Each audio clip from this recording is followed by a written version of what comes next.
Uma coisa que foi um choque para mim quando você começou a me contar como exatamente funcionava, que mais ou menos leva-se 7 anos para a gente ter um produto desde a sua concepção até ele entrar no mercado. E você tinha acabado de concluir um MBA na FGV, que foi o MBA para CEOs, não foi isso? Foi. E você introduziu algo que eu acho que vocês nunca tinham feito, que foi o planejamento estratégico, né?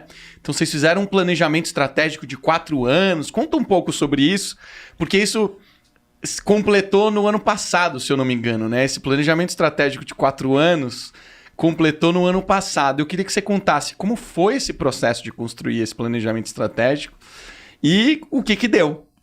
Que legal. Eu gosto muito de falar sobre isso porque eu acho que essa é uma das maiores conquistas da minha carreira, assim, né? Que eu tenho muito orgulho.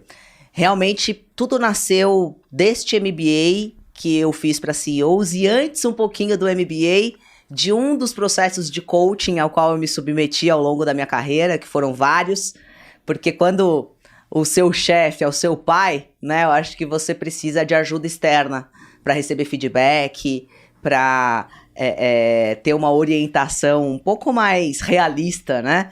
Então, eu passei por um desses processos de coaching que me indicou passar por esse MBA para CEOs e que logo na sequência eu batalhei bastante para que a gente implementasse esse planejamento estratégico. Por quê? Teve um cara que marcou muito a minha vida, que é o Maércio Rezende. Eu tenho um carinho, uma admiração imensa por ele. Ele é professor da FGV? Ele é professor da FGV e a aula que eu mais gostei no MBA foi a dele. Porque o MBA, como o próprio nome já diz, é para preparar CEOs que ou já estão na posição ou já estão em vias de, né? Então a gente só tem ali de diretoria para cima, só cargos mais estratégicos. Então o networking é super rico, enfim. E tem um pouco de tudo. Tem gestores de multinacional, gestores de companhias nacionais, tem fundadores, tem outras gerações, como era o meu caso. Eu lidei ali com segunda, terceira geração. Então a troca é muito rica. E são vários módulos, a gente discutiu sobre liderança, sobre inovação, sobre uma série de questões, mas a aula que mais me marcou foi a do Maércio, porque ele entrou na sala e ele falou, bom, vamos entender então o que é o papel do CEO. Eu falei, pô, graças a Deus alguém vai me explicar, porque eu tô aqui há dias, né? Aprendi um monte de coisa incrível, mas qual que é o papel? Eu tinha essa dor, assim, a Apsen vinha crescendo. Eu e meu pai, a gente tinha essa dor do crescimento, de como gerir uma empresa mais complexa, como gerir uma empresa onde, de repente, a gente sabe que daqui a pouco a gente não vai conhecer todo mundo pelo nome. Então, não era uma realidade nossa, né, há pouco tempo atrás. E aí, uma das coisas que ele falou, olha, o papel do CEO é cuidar da cultura corporativa, do planejamento estratégico, que é a visão de futuro, e a gestão por indicadores. E aí, enfim, depois, obviamente, ele destrinchou tudo isso e aquilo ficou tão claro e cristalino pra mim que eu cheguei na Apsen e falei, gente, a gente precisa de um planejamento estratégico. É claro que hoje a gente sabe, e no seu universo talvez seja muito mais complexo fazer uma visão de futuro, no mundo bunny que a gente vive, é quase impossível você ter uma visão de 5 anos. O que é o mundo bunny? Mundo bunny é um mundo frágil, ansioso, não linear e incompreensível, né? É o que estudiosos dizem que é o que a gente está vivendo agora. A gente veio de um mundo que eles chamavam de VUCA, que era um mundo volátil, ansioso, e agora a gente partiu para esse mundo bunny.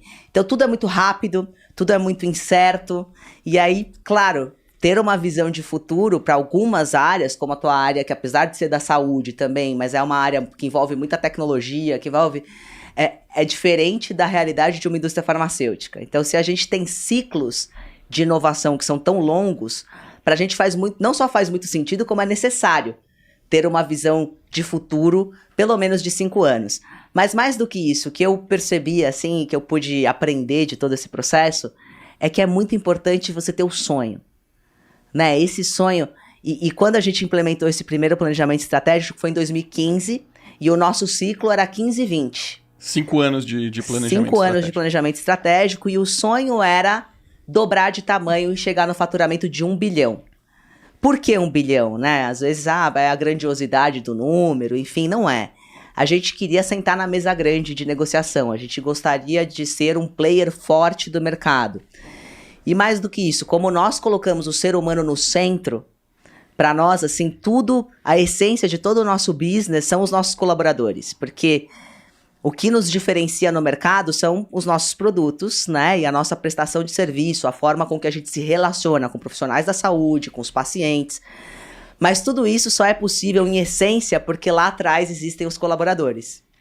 Então, o nosso sonho também é crescer para que a nossa nação azul cresça, para que a gente tenha cada vez mais colaboradores e para que, como consequência, cada vez mais produtos, cada vez mais participação de mercado, né? Então, acho que esse sonho de futuro, para a gente, ele foi muito importante. Conseguir fazer as pessoas sonharem o mesmo sonho, se enxergarem nessa perspectiva de crescimento, foi algo que mudou muito o jogo para a Apsen.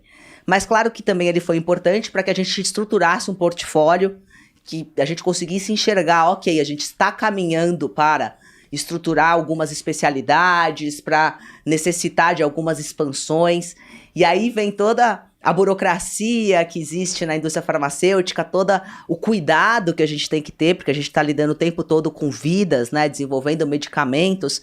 Então, para você fazer expansões na sua fábrica, para você fazer expansões na sua área de pesquisa e desenvolvimento, demanda todo um cuidado, tanto de execução de obra muito específico, com uma série de legislações, quanto pós-pronto ali para fazer uma série de aprovações, que se você não tem essa visão de trás para frente, fica praticamente impossível você conseguir jogar o jogo.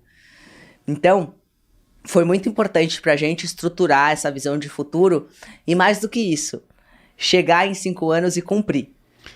Ou seja, vocês planejaram, algumas pessoas no começo até duvidaram, falaram, mas nossa, 1 bilhão é muita coisa, a gente está distante, será que de fato a gente vai conseguir isso? E um negócio que é bacana, a indústria farmacêutica, vocês estão acostumados a trabalhar com indicadores, né? Produção, se não tiver um indicador ali na ponta da linha, aliás, até é regulado nesse sentido, né? Você precisa mostrar esses dados para o órgão regulador. Então não é que vocês não viviam nesse mundo, vocês já viviam nesse mundo, mas vocês transformaram a cultura de uma maneira tão impactante que vocês setaram um sonho para todo mundo. Um sonho que não era só de número, né? Não era só chegar no faturamento, era como é que a gente ajuda mais pessoas. Porque ao crescer, vocês estão melhorando a saúde de mais pessoas, vocês estão contratando mais gente, vocês estão alimentando todo um ecossistema de fornecedores, de parceiros que vocês trabalham juntos, que hoje chega aí numa empresa de 1.600 colaboradores, não é isso? É isso mesmo.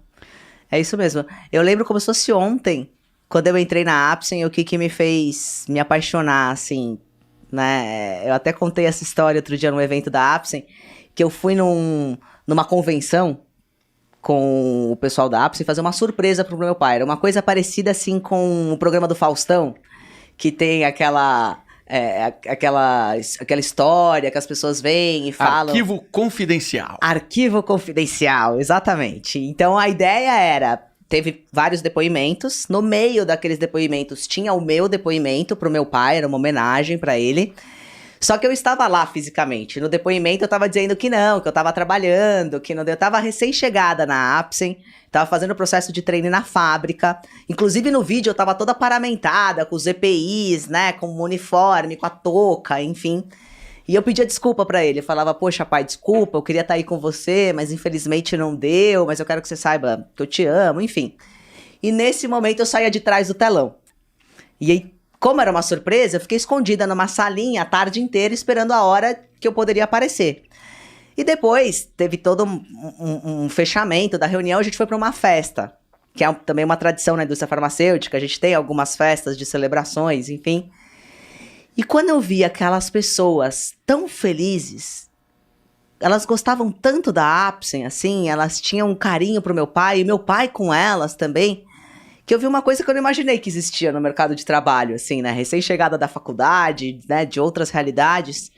E aquilo me fez me apaixonar muito. Então, logo depois, eu sempre tive essa essência de cuidar das pessoas, tanto dos nossos colaboradores, quanto dos profissionais da saúde, dos pacientes que fazem uso da nossa medicação, da sociedade como um todo, das nossas relações com fornecedores, com parceiros. A gente tem muito essa coisa desse cuidado, desse carinho.